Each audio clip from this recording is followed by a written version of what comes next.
Hello guys, in this video I'm going to show you how to add a payment method in the Airbnb application. The first thing you need to do is enter the app. After you have done that and you are in the home page, you should look down below and in the right corner you will find the profile option. Press on it. After doing so, you should scroll down a little bit and under the settings category you will find the third option, which is payments and payouts, and here you should select the first option, which is payment methods. Now I already have basically a payment method added here, which was a MasterCard. But if you want to add the new payment method, you should just press so.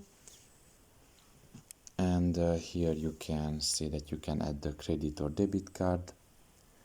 And all you have to do here is just fill out this information.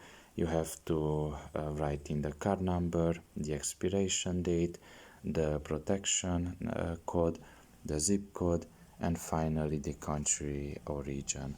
And after all of that is done, you just have to press the done option at the bottom of your right corner, and the new payment method was added successfully. So yeah, this is all about it. I hope this video was helpful to you. Thank you for listening and see you next time. Bye bye.